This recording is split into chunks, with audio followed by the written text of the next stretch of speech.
All right, guys. So I'm going to be learning about this for the first time here with all of you. I haven't read this article yet. I've only read the headline. But this is in Axios. Ocean heat reached all-time high in 2021, report finds. My gut reaction to that is, sounds bad. Ocean heat content, global sea levels, and greenhouse gas concentrations all reached record highs in 2021. Damn, all of those things? According to the State of the Climate report published Wednesday, the annual report showcases compelling scientific evidence that climate change has global impacts and shows no sign of slowing, said Rick Spinrad, awesome name, of the National Oceanic and Atmospheric Administration, which led the study. The ocean heat content findings are a sign of a planet that is absorbing far more heat than it is releasing back into space. The oceans are absorbing the vast majority of the extra heat trapped by greenhouse gases, which were also at the highest level on record last year. Ocean warming is increasingly tied to extreme weather and climate events. The global average sea level rose to a record high for the 10th consecutive year. Jesus. The global average sea level was about 3.8 inches higher in 2021 than the 1993 average, when the satellite measurement record began.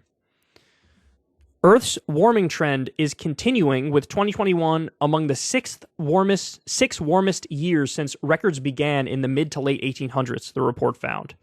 The past 7 years, 2015 to 2021, were the 7 warmest years on record. Jesus Christ.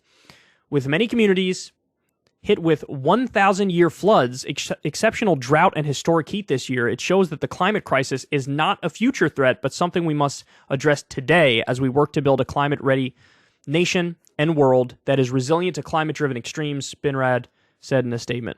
So look, as I read this, I start thinking of the insane floods in Pakistan, where basically tens of millions of people are displaced. And, more than half the country is underwater. Just had, a ridiculous amount of water drop down, and it ruined the country. Effectively. I mean, it's a nightmare over there. I'm sure you guys have seen some of the videos on social media. Very similar thing happened in Kentucky.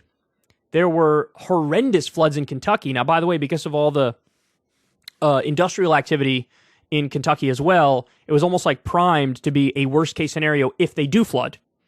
And, a lot of people died. A lot of towns were destroyed.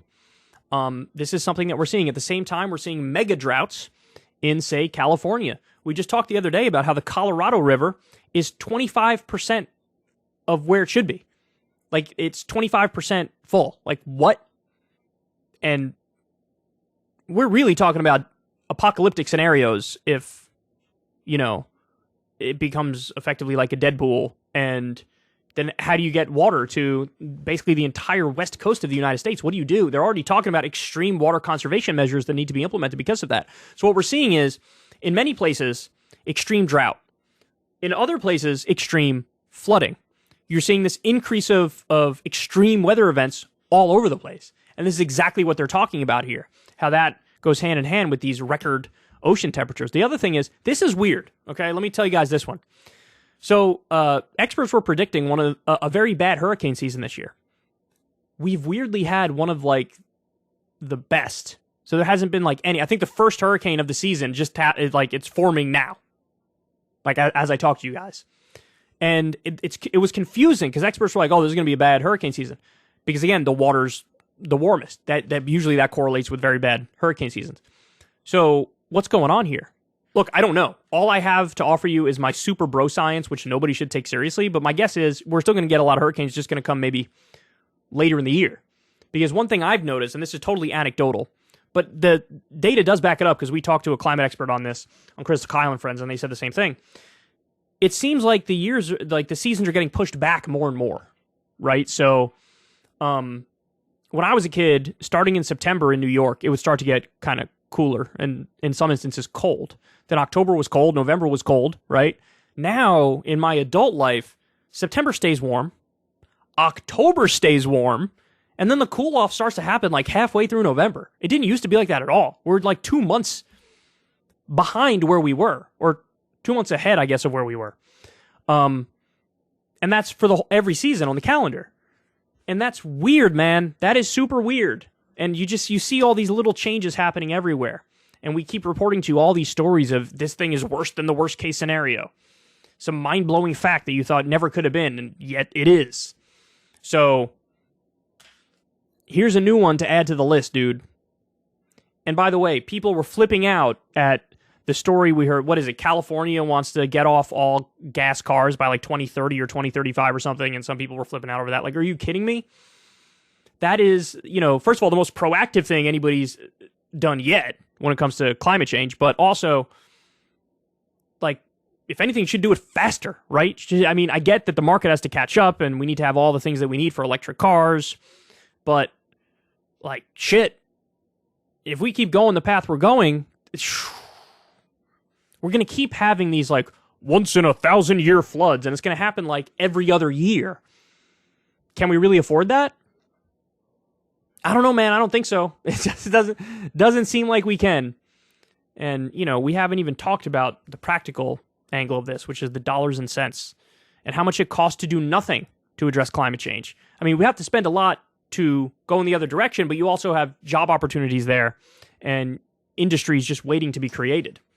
So there are practical things to consider as well, but this is yet another fact to add to the long list of terrifying things that we need to address and need to address quickly. All right, guys, that's the show. I love y'all very much. I hope everybody has a great rest of your day.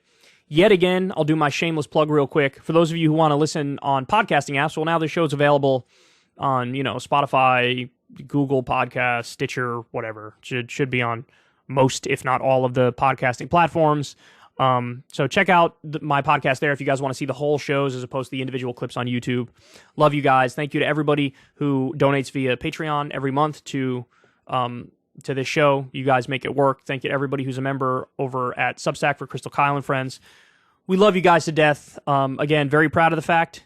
0 ad money. I've talked to 0 advertisers my entire time doing this show. Something I'm very proud of, something I hope to keep up, and you guys make that possible. So I love you all very much. I'll talk to you soon. Everybody have a great rest of your day. Peace. Hey, y'all, do me a favor and like and subscribe. It helps out big time in the algorithm. Click the bell as well for notifications when videos drop, and watch that video on screen right now. You know you want to.